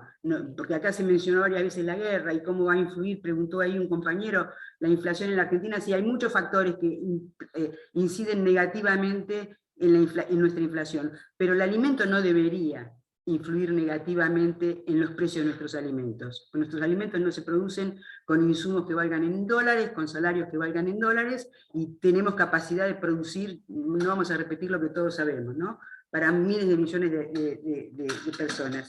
Acá tengo un cachorro nuevo que me está mordiendo y va a empezar a ladrar.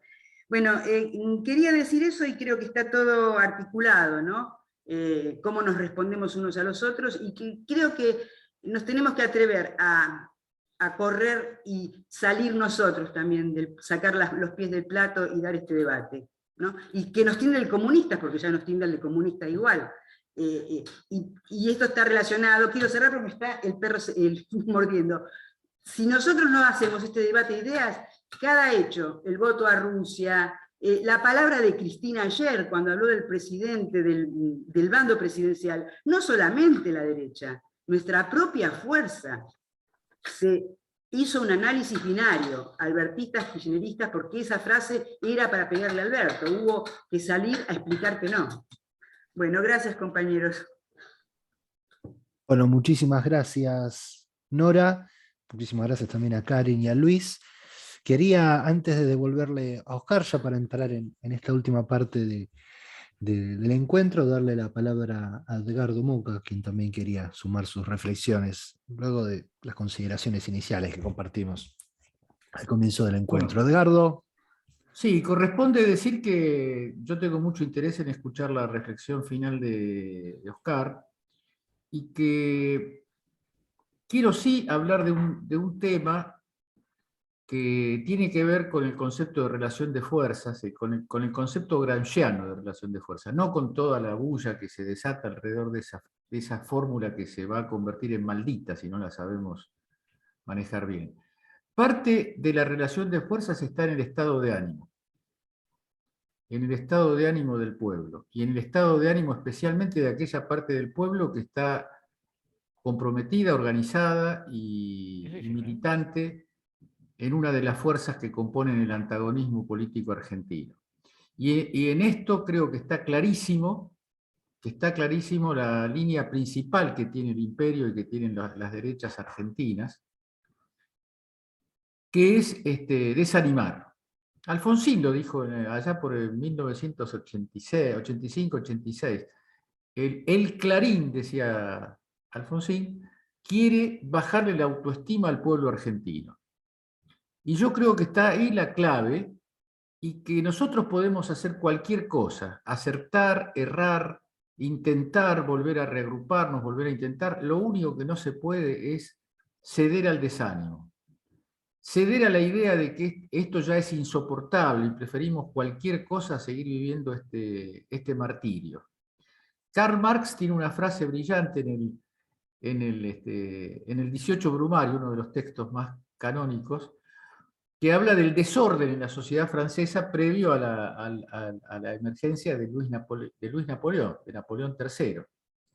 Y decía, llegó un momento en que la sociedad francesa prefería un final terrible antes que un terror sin final. Entonces además esto no es solamente Marx y el siglo XIX francés, esto fue el 76 también. Es cierto que los mecanismos se han perfeccionado, que las estrategias se han hecho más complejas, más inteligentes, ¿no?, por parte de los enemigos, pero el patrón central es el mismo.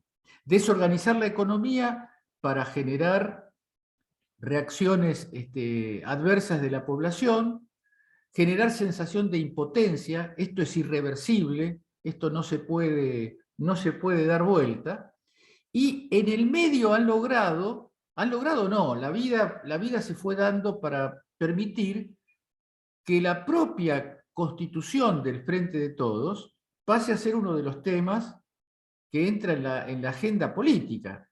No estamos como Frente de Todos encarando una política de de paso superior de la unidad, de paso superior programático, de acción, de movilización, sino que estamos enredados en una querella interna que por momentos adquiere formas muy, muy duras, en las que me consta, porque yo sigo caminando y viéndome con la gente, y además esta misma reunión a mí me produce una fuente de alimentación muy, muy importante, la tendencia a ocuparnos de las propias diferencias supera lo que tendría que ser el estatus natural del espacio nuestro, que es iniciativa, propuesta, acciones, ¿no?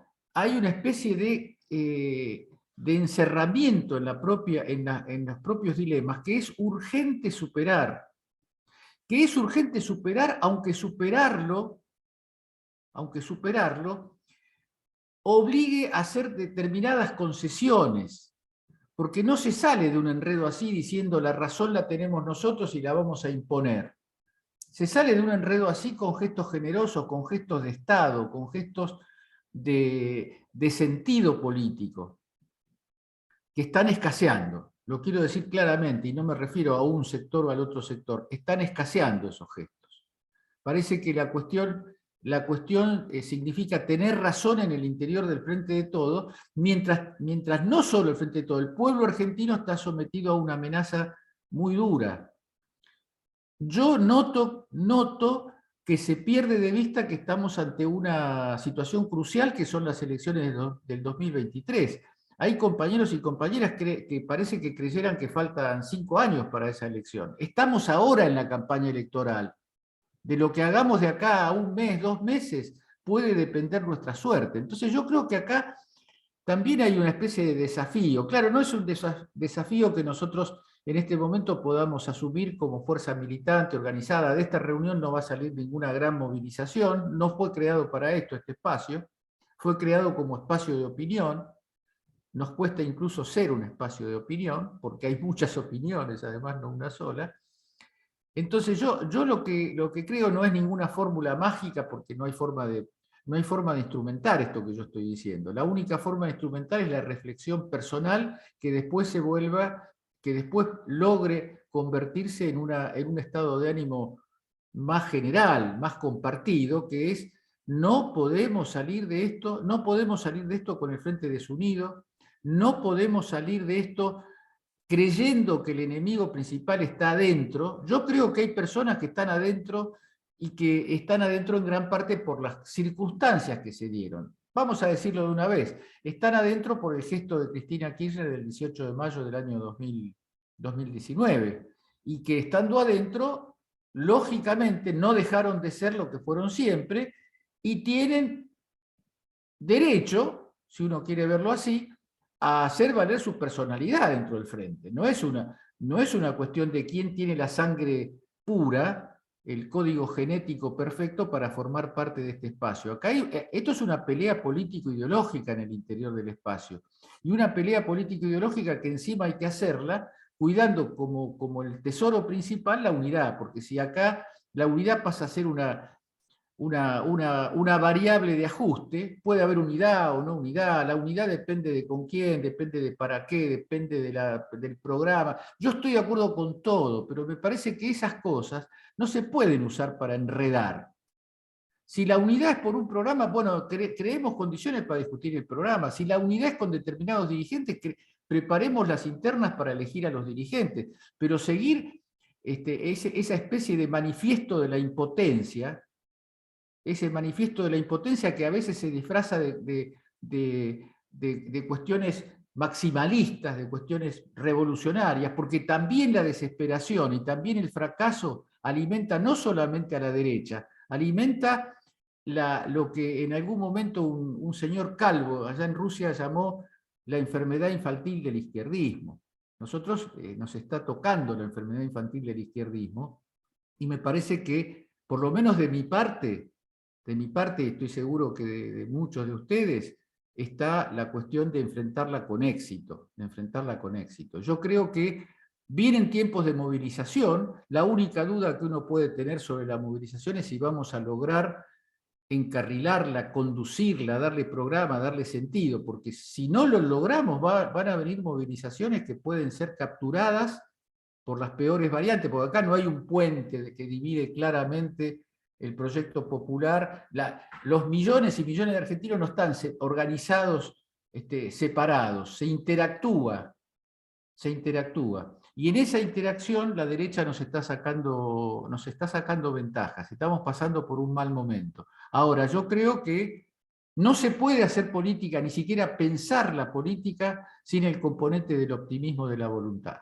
Cuando el optimismo de la voluntad es quebrado y se dice, bueno, ya está, la cuestión es si va a ser Milei o va a ser Macri, pero ya está. Esa idea, que nunca nadie va a pronunciar así, pero que a veces nos drena el cerebro, esa idea es el enemigo principal que tenemos que enfrentar. Y quiero terminar agradeciéndole una vez más a mi amigo Oscar Laborde, a mi viejo amigo, no porque sea viejo, sino porque somos amigos de hace mucho, su generosidad y su disposición, y también pedirle disculpas, asumir que las cosas que se dijeron y que con razón no le gustaron, no son de uno o del otro, salen de acá. Nosotros somos todos un grupo y esto sale de acá, y creo que tenemos que proponernos ser en eso como en otras cosas mejores. Gracias. Gracias, Edgardo. Te devuelvo la palabra, Oscar querido, ya para las reflexiones Pero muchas finales gracias. del encuentro de hoy. Coincido en el cariño por Edgardo y en la pasión por un Independiente que le costó ganar a General Caballero, un equipo de Pero fútbol ganamos. que no sabía que ni que mirar... existía, ni sabía que había un héroe paraguayo llamado General Caballero. Así que, pero ganamos. En este momento, que no es momento de grandes épicas, triunfamos. Yo me acuerdo que en el 2001 leí un artículo de Edgardo Moca donde decía esta frase, ¿no? Justamente hablaba esta idea de que la burguesía, decía él, prefiere un final terrible que ante un terror sin final.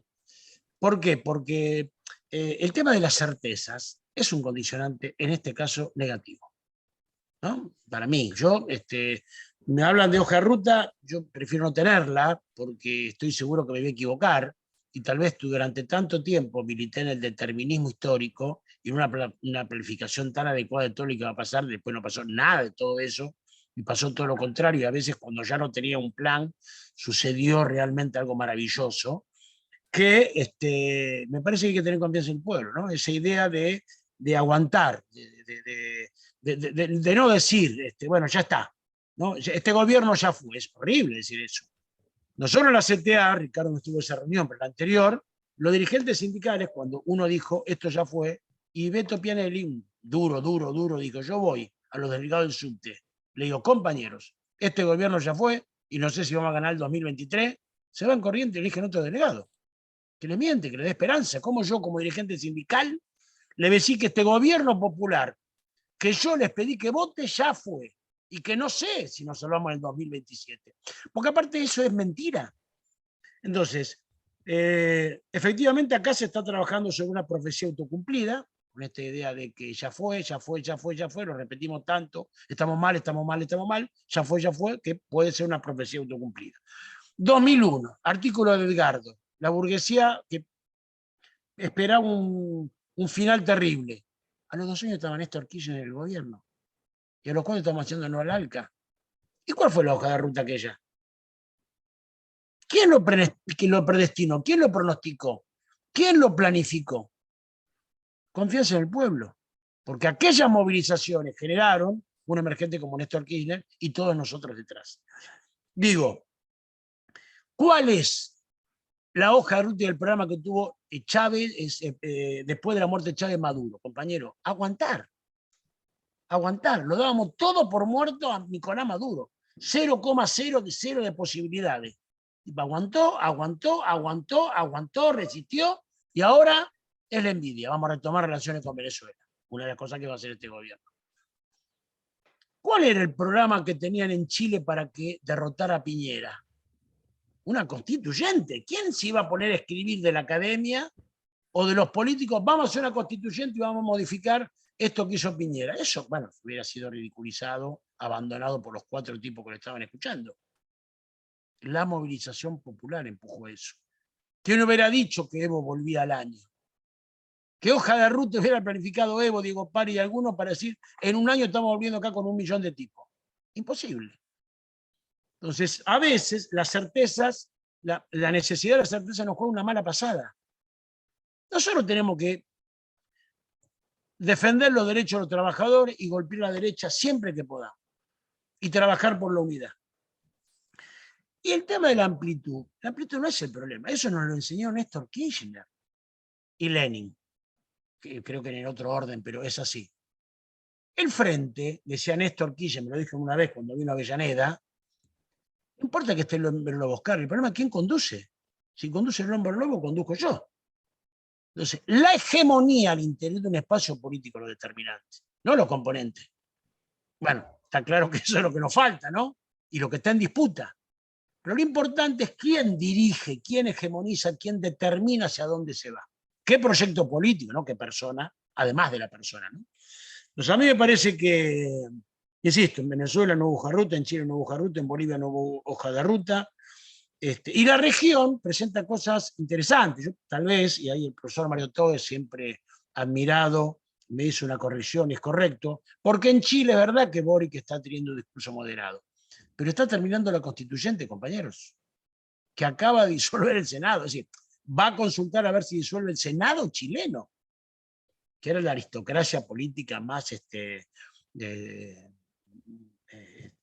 engalonada. Entonces, esta situación que nos impide ver cuál es la tendencia. No, en Chile gana Boric, nos alegramos, tiene un discurso, nos preocupa un poco, pero está la constituyente. Está la constituyente. Entonces, me parece que yo me quedo con eso. Para mí, lo que viene es una creación colectiva y regional. Es una colección colectiva y regional. Sospechemos del que tiene todo el camino hecho, porque me parece que no sería un milagro. Es difícil creer un milagro para depender la suerte del pueblo para eso, así que para mí es una creación colectiva. Este pueblo y este espacio, y cada uno de nosotros, compañeros, cada uno de nosotros demostró que tiene historia. Un minuto, perdón.